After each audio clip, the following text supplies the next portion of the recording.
Wedged between the freeway and the water and bisected by the Coronado Bridge, the identity of Barrio Logan is very mixed. It's a neighborhood built in the service of the shipyards. Some of its first residents came to work in those yards, but for years, living here has meant breathing in the toxic fumes of industry. Community activist Georgette Gomez shows me around. This used to be a heavy industrial master plating. It took us 10 years to get them shut down.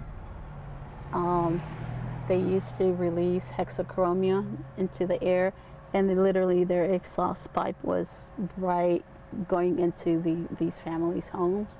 Gomez says it has gotten a lot better, but there are still problems. Just drive down any street, she says, and right next to homes and schools are businesses that make a lot of noise and store a lot of chemicals. Here you have the Oriental engine. They have a lot of engines in there. And then here you have the petroleum. These are heavy chemicals that are being stored there right in front of affordable housing, and housing project. Not the best thing to have beside it right in front of them. You know, to me it's just like, I don't want it ever to happen, but it's an accident waiting to happen. And that's what they want to protect. When Gomez says they, she's referring to the shipbuilding industry. Chris Wall represents shipbuilders and other industrial interests. Everybody wants to have a better separation of uses. We're all on the same page on that. But it can't be at the expense of the shipyards and their future. The rub for Wall comes down to what amounts to just a few square blocks, what both sides refer to as a buffer or a transition zone. It's an area that's meant to separate industry from residents. Wall says that land should be zoned for commercial industries that serve the shipyard. It's hard to believe it's come down after 5 years and $3 million to 2 blocks, but it has. And I think it's a principal issue. I think the fact of the matter is that the shipyard and maritime industry believes that the city would rather have homes than the shipbuilding industry there. Wall says the new zoning would allow for 500 new homes within 1,000 feet of the shipyards, a plan he says would effectively end the shipbuilding industry in San Diego. Derry Pence is the president of the Port of San Diego Ship Repair Association.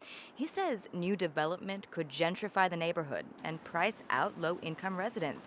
And he also worries houses built too close to the yards would force them to close. When you look out your window and all you see are cranes, you're not going to be a happy camper. That's not what you paid for.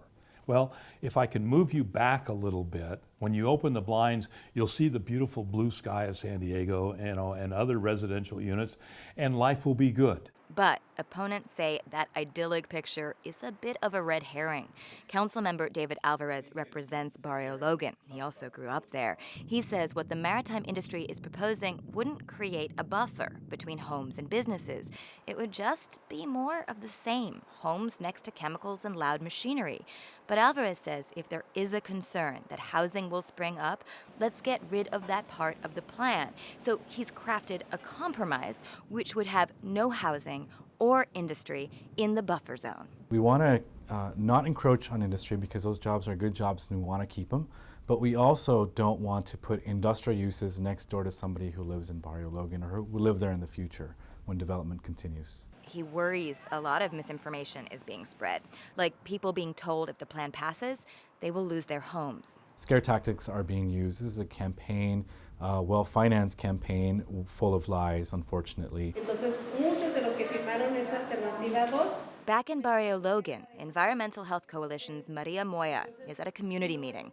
She's trying to get the word out about the plan. She says a lot of different information is being passed around, and residents are scared. The community is hearing that they're telling the shipyard workers that if the alternative one passes, NASCO is going to close. That's a total, absolute lie. We're not going after no industrial uses.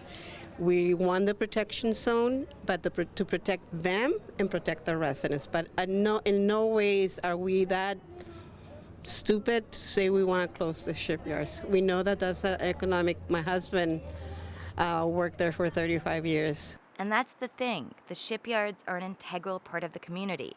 They are tied together through proximity and history. And the two sides are going to have to find a buffer they can both agree on. Sandhya Dirks, KPBS News.